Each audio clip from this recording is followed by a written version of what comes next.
Olá, eu sou o Felipe Scheinberg, hematologista da BP, a Beneficência Portuguesa de São Paulo. Eu tenho o prazer e a honra de estar aqui com a doutora Juliana Matos Pessoa, hematologista aqui do grupo da Beneficência Portuguesa, que vai falar para vocês das novidades que foram apresentadas no Congresso Americano de Hematologia, o maior do mundo, que aconteceu no comecinho de dezembro, em San Diego, do ano passado, 2023, onde os principais trabalhos e novidades são apresentados por investigadores do mundo inteiro. Tudo bem, Juliana? Tudo bem, doutor Felipe? A gente vai falar sobre um tópico aqui que a Juliana preparou para a gente, sobre leucemia linfóide aguda ou leucemia linfoblástica aguda. Então a gente vai se referir a essa doença como LLA, que é um tipo de leucemia que acomete mais crianças, mas que podem acontecer em adultos, né, Juliana? E a gente vai falar então sobre os adultos. E o que a Juliana vai trazer para a gente são as novidades que ela identificou como sendo as mais importantes. E vocês vão reparar que tem uma droga que ela vai usar com muita frequência, que ela percebeu que foi muito discutido e mencionado no Congresso agora nos Estados Unidos, que é o blinatumomab. O blinatumomab, na verdade, ele não é químio, ele é um anticorpo, que na verdade ele junta duas partes de células do nosso organismo. Uma que se junta ao sistema imune, que ataca o tumor, a leucemia, e outro que se junta à leucemia. Então é como se fosse um V, né? Uma porção do anticorpo se liga à célula T, ou o nosso sistema imune, e a outra parte à leucemia, e aproxima essas duas células. Ou seja, aproxima a célula que destrói aquela célula que vai ser destruída, que é a célula leucêmica tumoral, que é o inimigo que a gente quer combater. Então, o blinatumomab ele faz isso, ele aproxima essas duas células que estão dentro do nosso organismo, e ela vai provavelmente usar o termo blina, que é o curto, né, em vez de falar blinatumomab, para se referir a essa classe de drogas.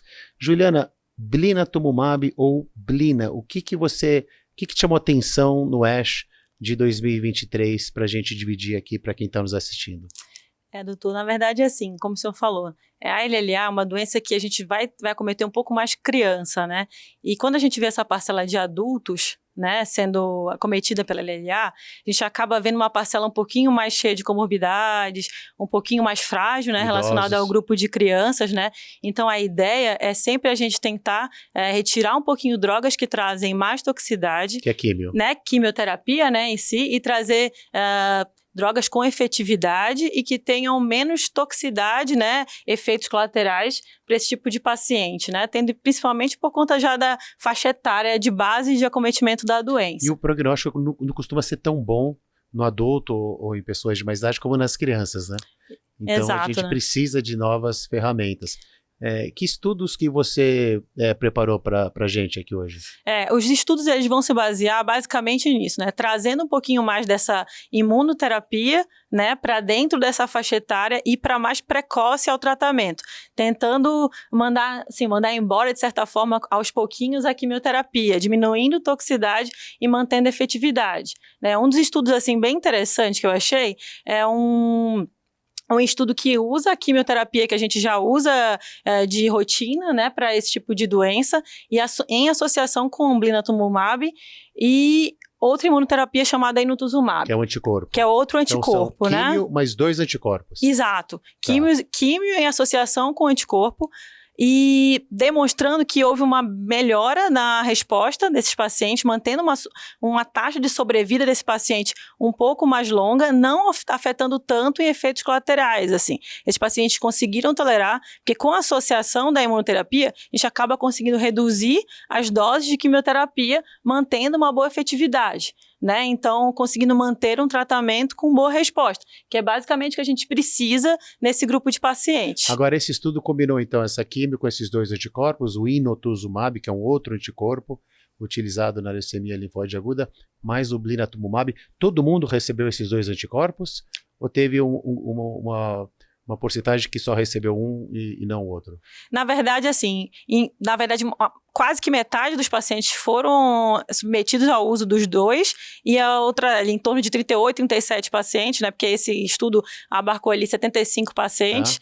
Então, teve uma diferença. Só que o tempo de avaliação do estudo, eles até tentaram colocar ali em relação à associação dos dois, teria maior benefício, só que eles não conseguiram pelo tempo de segmento do estudo. Não foi conclusivo. Não foi conclusivo em relação a isso. Mas a ideia é fazer a combinação com os dois. Isso, mas a ideia da combinação dos dois mostrou uma boa tolerância do tratamento, significa que sem efeitos colaterais. É importante nessa faixa etária. Né? Nessa faixa etária que é o que mais chama atenção pra gente, e com uma manutenção de resposta. Né? Muito bom, muito bom. Que outro estudo que te chamou a atenção?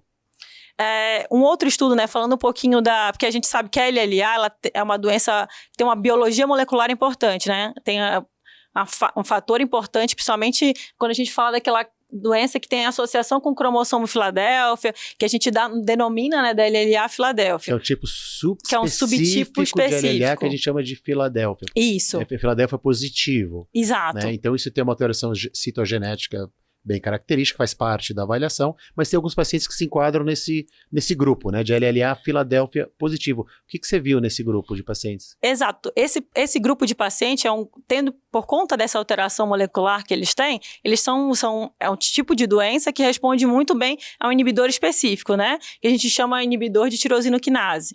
E o que eles trouxeram de novo para esse tipo de paciente com LLA Filadélfia, né, foi a inclusão ainda do anticorpo em associação à quimioterapia que já se faz de base. Qual dos anticorpos? O Blina, né? A associação de Blina, a quimioterapia mais o inibidor de tirosinoquinase. Que esse inibidor é específico para essa alteração. Específico para esse tipo de doença. Cromossomo. Específico para o cromossomo. Sim. Em associação com o Blina em consolidação e manutenção. Mas tinha químio aí? Tinha. Tinha químio também. Ainda tinha mas o anticorpo mais o inibidor de... Exato. Foi um estudo ali com poucos pacientes, ali foi um estudo do Monte Sinai, em torno de 17 pacientes, mas assim, a ideia do estudo era demonstrar o tempo que eles conseguiriam atingir a taxa de resposta morfológica completa. Porque a gente sabe que na LLA, assim, uma coisa que chama atenção pra gente é a profundidade de resposta e o tempo que a gente consegue alcançar a resposta. Então, eles conseguiram demonstrar que, assim, num segmento de 14 meses, após o ciclo 1 de tratamento, de 17 pacientes incluídos, 16 tinham alcançado resposta completa com resposta profunda, né? Com doença molecular negativa. Então, uma resposta muito boa. Lembrando que esses pacientes, ainda hoje, o padrão é levar para um transplante alogênico de medula óssea, né? Dado o risco dessa doença. Exato. E que muito acaba se definindo não levar ou não, muito por conta da status performance. Não tolerabilidade. Esse tipo de coisa. Esse tipo de coisa, que é o que às vezes limita um pouquinho a intensificação do tratamento, né? Mas essa resposta, na maioria dos pacientes, foi bem profunda, pelo que você descreveu. Quer dizer, uma resposta bem significativa com essa combinação. Sim, foi uma resposta, 95% dos pacientes atingiram uma... Todos foram para transplante depois? Não todos não foram para transplante, foram. Na verdade, acho que foi em torno da taxa de 55%, acho que foi para transplante. Entendi. Isso. Mas era meio que escolha do investigador a avaliação. É um estudo pequeno, né? Mas é uma combinação bastante promissora, né? Pelo que você está falando. Exato. Eu acho que mais importante, talvez, o que vai definir um pouco, também é ver o tempo maior de avaliação. Para a gente poder o quanto a gente consegue atingir de durabilidade. Porque, assim, a gente está expondo a um tratamento com bastante droga, né? Bastante tratamento, mas a gente precisa saber o quanto a gente consegue manter isso aí para poder ter uma avaliação melhor em relação, por exemplo, evitar transplante, por exemplo, em algum caso, né? Se a gente conseguisse. E outro estudo, Juliana, que você gostaria de... Um outro estudo que me interessa bastante é muito da área de transplante, né? Então... Teve um estudo que falou um pouquinho sobre a manutenção desses pacientes com LLA Filadélfia negativa pós-transplante de medula óssea, Mas né? o paciente foi tratado com quimioterapia? Exato, o paciente foi tratado com quimioterapia relacionada ao centro específico, foi encaminhado a transplante em avaliação da indicação e pós-transplante foi definido que ele seria feita uma manutenção, né? Pós-transplante com o anticorpo Blina. O mesmo anticorpo. O que poderia ser qual que seria a definição para esses pacientes serem encaminhados, né? Eles tinham que não ter doença, né? A gente não tinha que ter nenhum tipo de doença em progressão, doença mensurável. Então, para a gente tirar o viés do tratamento daquele paciente que já tivesse, eles, se tinham sido submetidos à blina prévia, eles tinham que não ter perdido o CD19, já que, como o senhor explicou, é um anticorpo que se liga, O alvo. né? O alvo da doença. Então, tinha que manter esse CD19. E poderia incluir também pacientes que tinham leucemias e alguns outros linfomas ali que tinham particularidades relacionadas à LLA também. O blinatumomab entrou depois do transplante se eles preencheram esses critérios. Exato. A inclusão do blina era em torno do...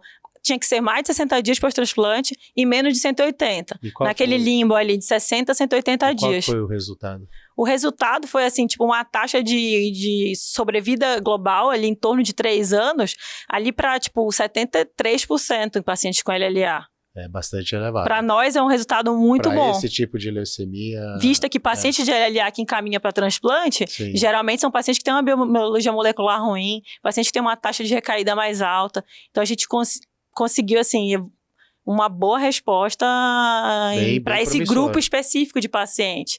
Né? É importante. Você tem algum outro estudo que te chamou a atenção? Tem um outro, doutor, que eu, assim, chamou um pouquinho, assim, é um pouco diferente do que a gente faz, mas eu achei, assim, um estudo também do MD Anderson, assim, que eles acabam, na verdade, eles tentam... É um pouco mais agressivo, eu diria.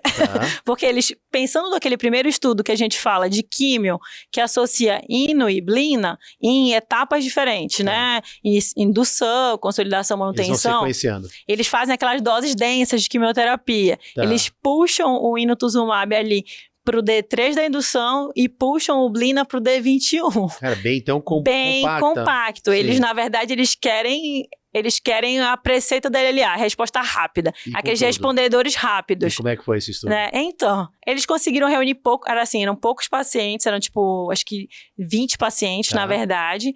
Mas assim, até que pelo um follow-up curto de 13 meses, mas que tipo, tinha uma resposta pós-ciclo 1, em torno de tipo, 100% conseguiu resposta morfológica completa. A gente não vê isso. A gente nunca vai ver isso, talvez. A gente não costuma ver esse tipo de resposta. Porque é um tipo de resposta morfológica também. Mas foi bem tolerado? Porque parece que é um esquema que... É que assim também, tem uma coisinha, eles colocaram pacientes um pouquinho mais jovens ali. A média de idade foi em torno de, 35 anos. Uma média um pouquinho mais idade, uma média de idade que tolera mais quimioterapia, que tolera intensificação.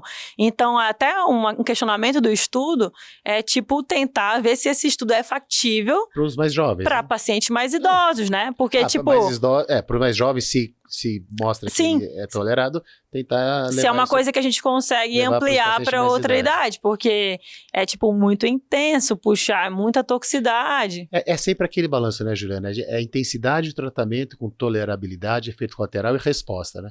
Uma resposta dessa que você falou de... É muito.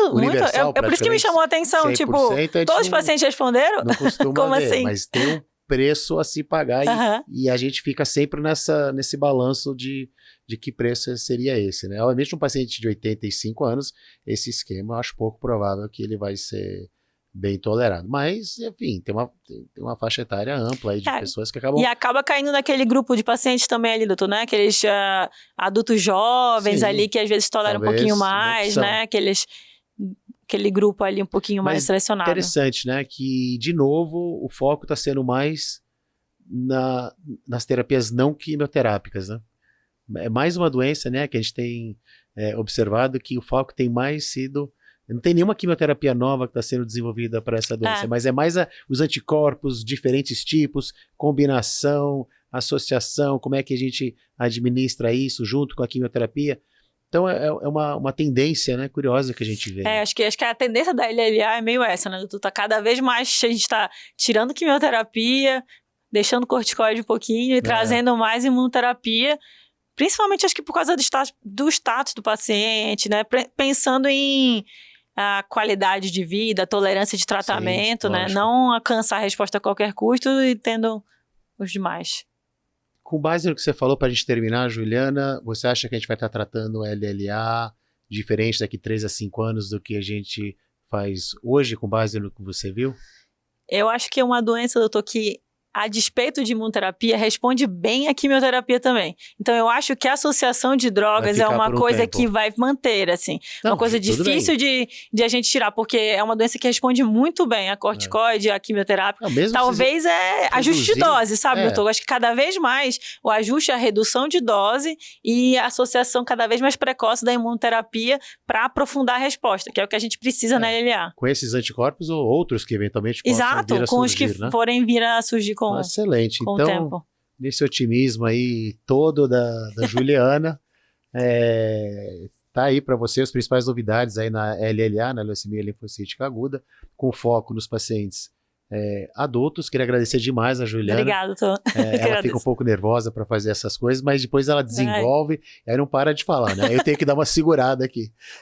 Obrigada, Juliana. Obrigada, doutor. E obrigado a vocês. Espero que vocês tenham aí aproveitado.